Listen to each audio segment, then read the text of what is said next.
Riverside.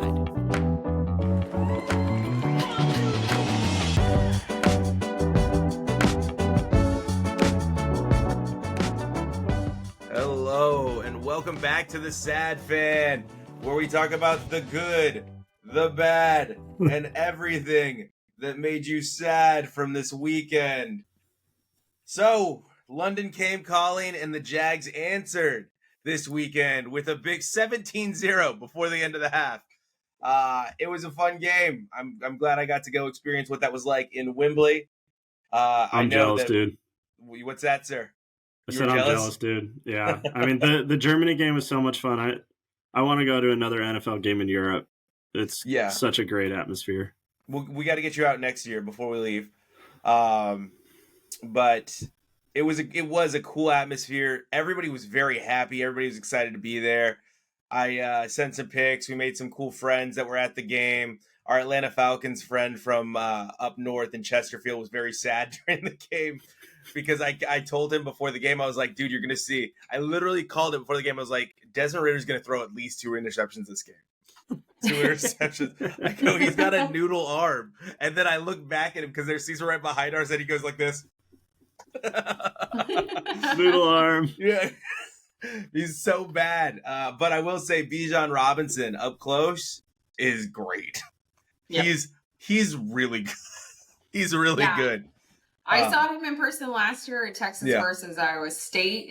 He is all electric, and you definitely know when he has the ball versus other guys. He's just got some moves. And my brother is making a face like, what? Because my brother doesn't remember that he was there too. Yeah, we went to that game. I was like, Iowa State, when did you go to that game?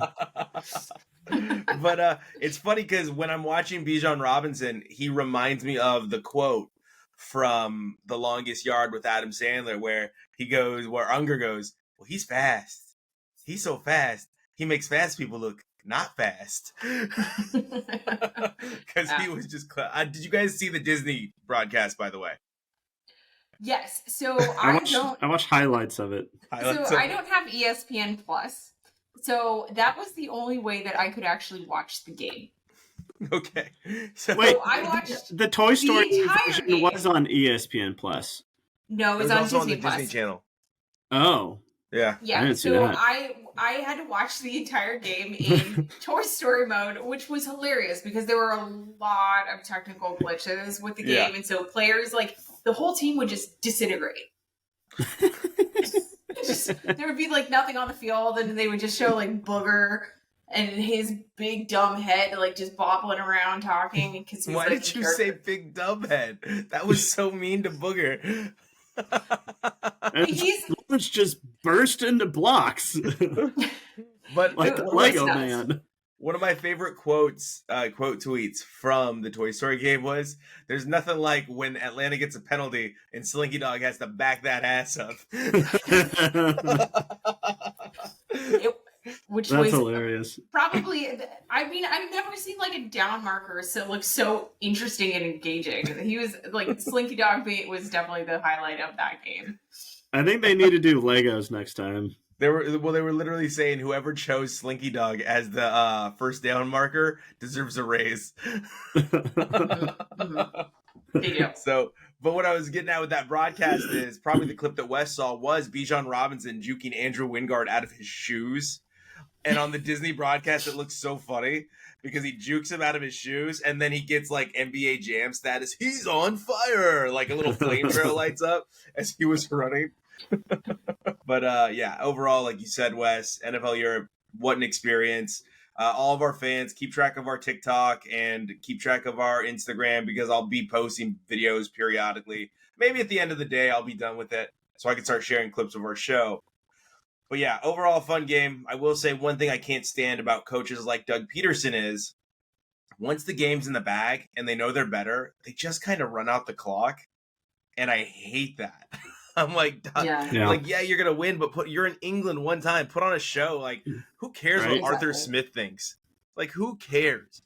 Just run up the score. Figure it out. Yeah, they're in a different division. They're in a different conference altogether. just put up 1 billion points on them.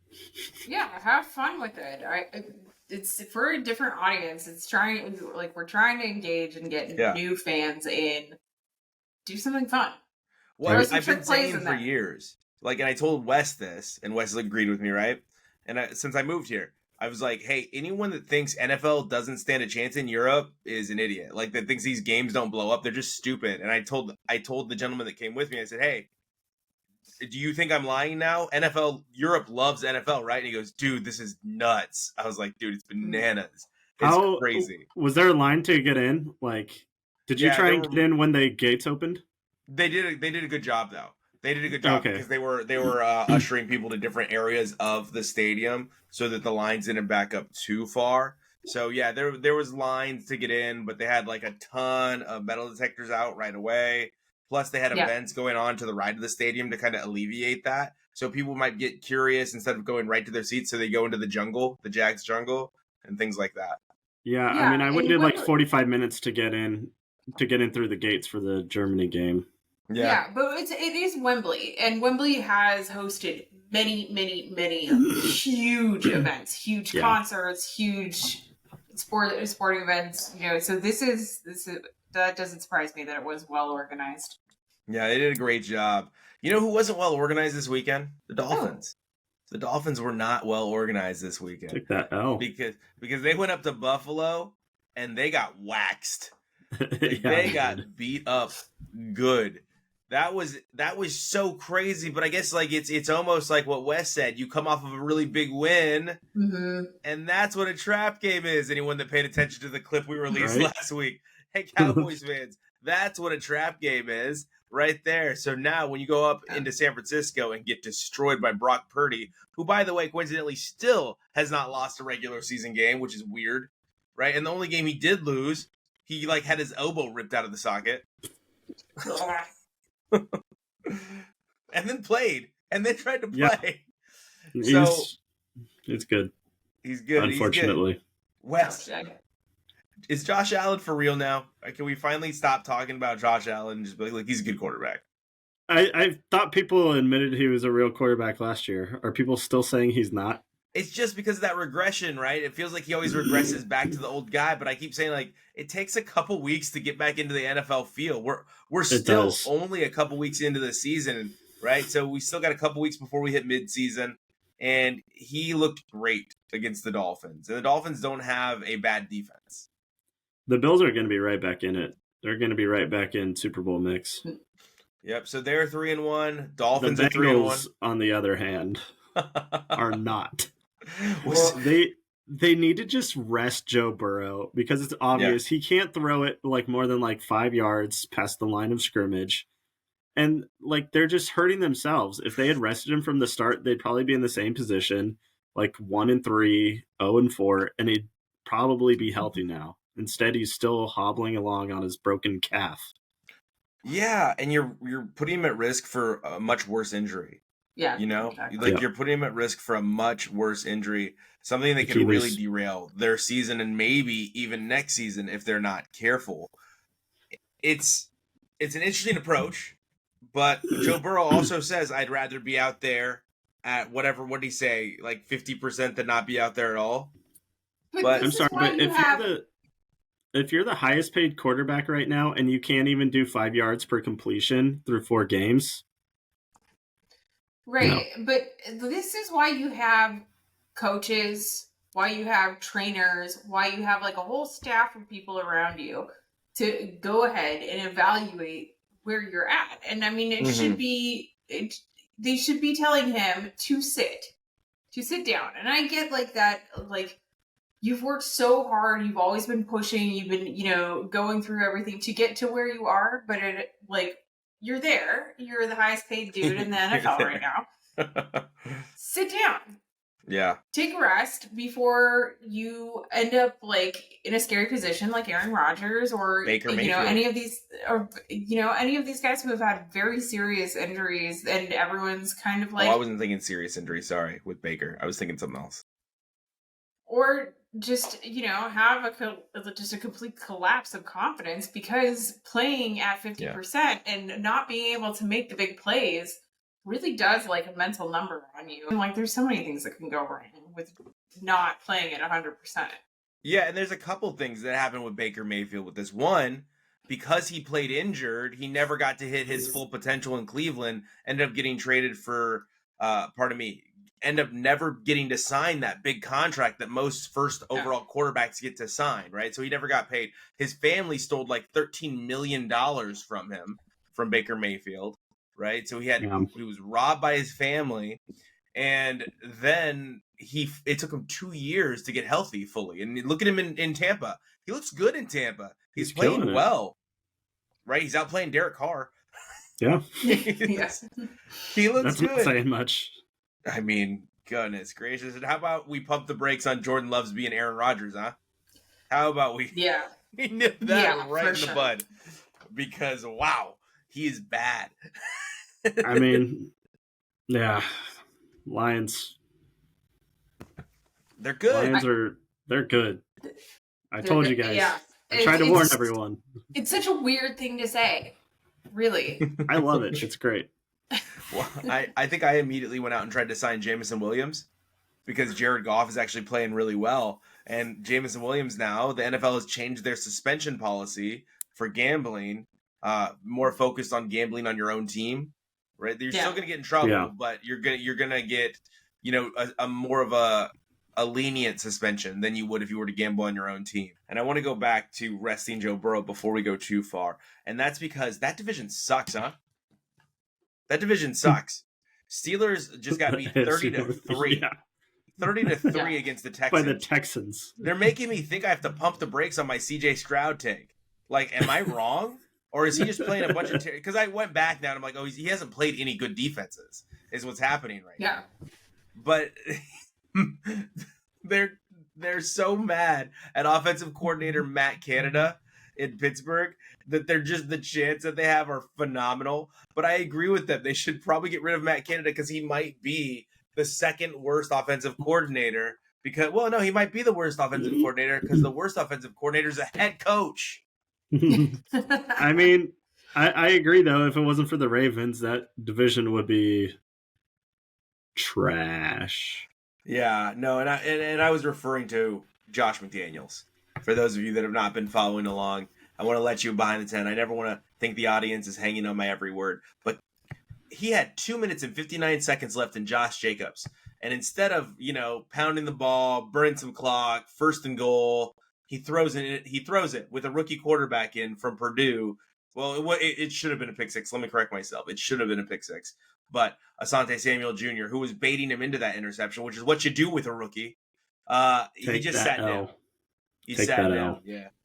We had a late hit on Justin Herbert, which I kind of laughed at because I don't think you should be ejected for it. They were like, it was egregious. I was like, it was a quarterback. Like, calm down. That's the only reason you're saying that. It was not that egregious. It was definitely out of bounds. I was like, yeah, for sure. That's a late hit.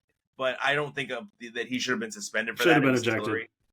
He was. You don't touch Justin Herbert. He was ejected.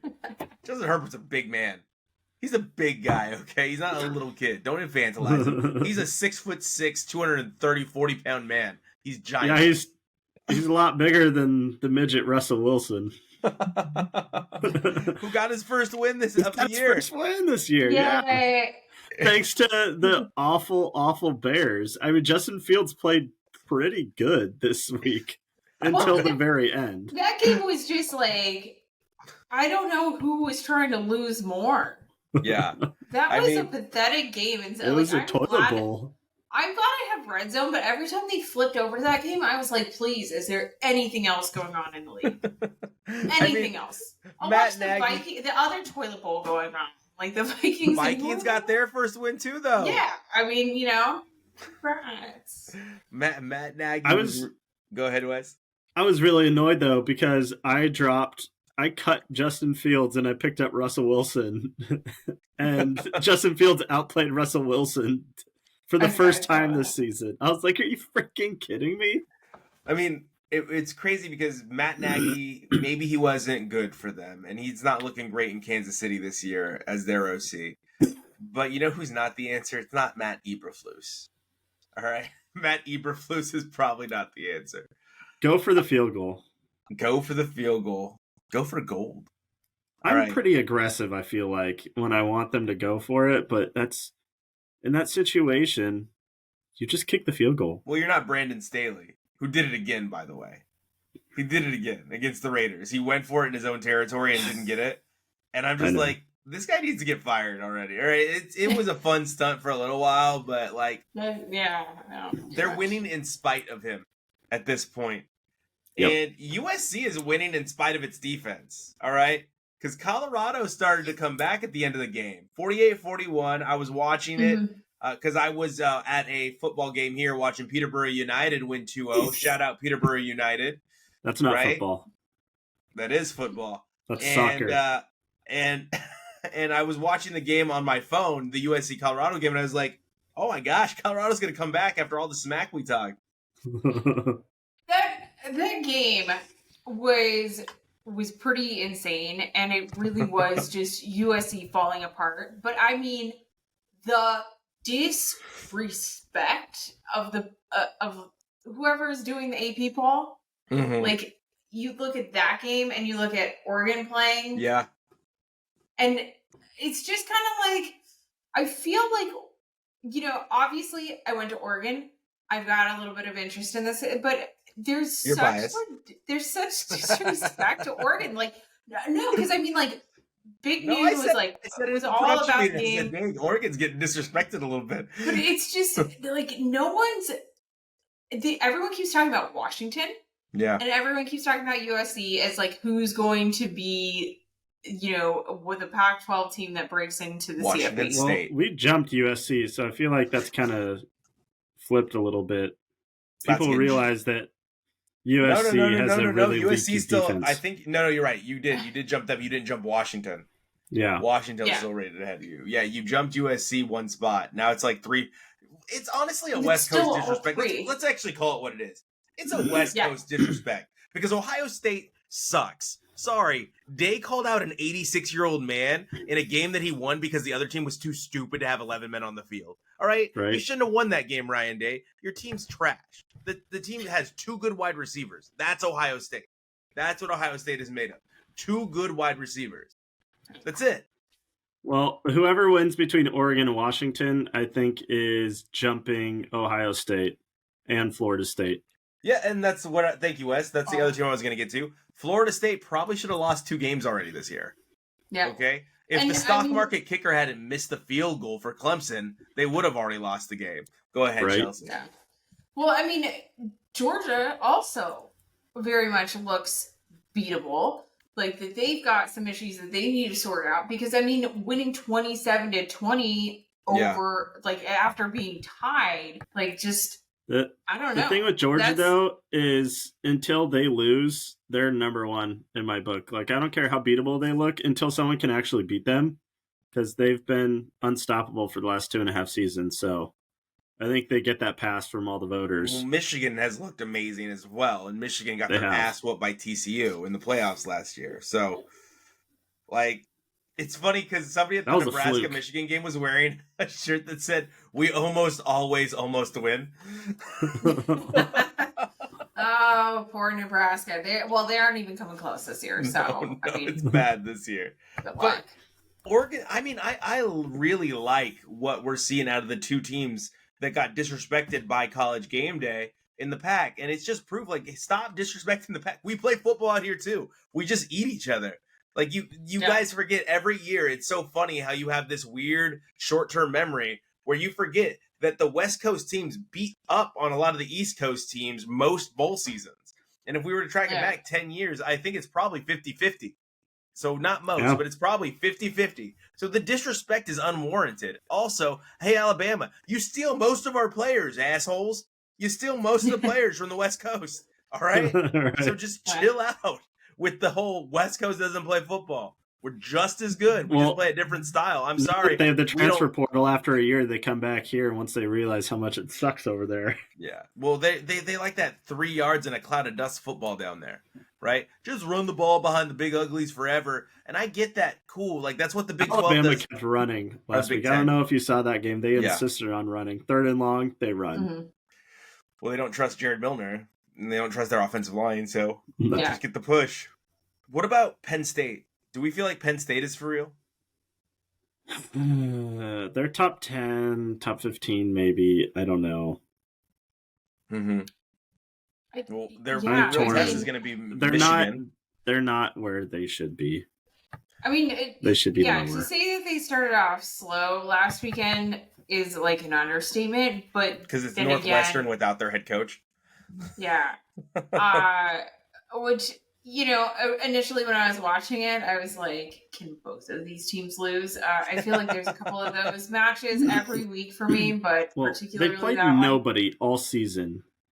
Right. And they played UMass next. That's kind of where I'm going. Yeah. Like, I can't really like say that, a slow start in a game, which they eventually definitely took control of later, means that they deserve to be ranked lower, because Oregon's had some slow starts as well, let's be honest. So, and West is on the right track. Kind of the way it goes sometimes.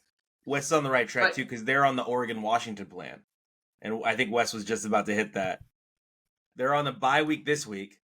Then they've got... No, they play UMass, I think. No. No, yeah, they are on a bye, and then they play UMass. So you need that bye before UMass, though. You need that bye before UMass. They don't play anyone until October 21st when they play Ohio State. Which is a game to decide which team is actually for real. And then, because I don't trust their other teams. So the rest of their schedule is Indiana, Maryland, Michigan, Rutgers, and Michigan State. You're talking about Penn State? Yeah, that's their schedule. But the rest of their teams, Indiana, UMass, Maryland, Rutgers, and Michigan State. Hey, Maryland's not terrible. All those teams, all of those teams are Arizona level in the pack. Let's be real. Chelsea did a good job. Maryland should be ranked. Chelsea was LSU should have dropped out of the AP poll. I'm sorry, like LSU someone needs to bring the cane, because that team is cooked this season. It is done. Brian Kelly and his fake accent can get the hell out of town. But no, dude, you know who the Maryland quarterback is, right? No, it's Tua's brother. Yeah. Oh, really? Yep. Yeah. Well, we'll see once they actually this weekend. Yeah, they're pretty good. Well, they're not bad. They play Ohio State this weekend, so we'll see how good they actually are. Golly, oh my gosh, I will run through the streets with my shirt off if maybe no pants. If do it. If Maryland beats Ohio State. Bet. But let's do a quick preview because we're running short on time here. How are we feeling about Kentucky versus Georgia? Kentucky laid the lumber this weekend. Kentucky had a great game this weekend. I believe it was against Florida. And they won 33-14, I want to say. So I'm looking for the game now on the schedule to see if I'm correct in that. But I think they beat Florida 33-14 this weekend. And it should have been by more. It was just embarrassing. It was Florida, 33-14. It's just embarrassing how bad Florida is. So I don't know. I think that Kentucky probably will not win. Let's be real. But I still think that there's a chance that Georgia's underestimating them, and that they come through with a good Where's fight. Where's the game? The Kentucky game? It's in Georgia. It's in Georgia. Yeah, Georgia wins. So here's the thing. When you think Kentucky, North Carolina, Duke, and Kansas, you think basketball. All four of those teams are ranked. Yeah. And they're good. And until this weekend, when North Carolina played Duke, they were all undefeated. 16-0. What? Kansas got their ass dragged by Texas. Yeah. Yeah. Texas put it on Kansas. It was like 40-14. They did. But they were 16-0 before this weekend. Mm-hmm. It was nuts. I'm like, where did these teams come from? It's just recruiting now. And remember, these schools have money. These schools have money. From basketball. Yeah, you could get into the NIL games. And Mac Brown's not a terrible coach. He's just a terrible handshaker, So he's a really good coach. He's a really good coach. He's put Sam Howell into the NFL. Drake May's looking like he's going to be a first round, maybe top 10 pick. He's a good coach, and he finds quarterbacks. And that's really, if you look at the preseason rankings, all you really have to do is this team a blue blood for college football, or do they have a quarterback? Those are the two things that the preseason rankings tell you. Yeah. So go ahead, Mac Wes. Brown is the first coach to have 100 wins with 2 different programs. That's interesting. Yeah. He didn't even have to come back to coaching.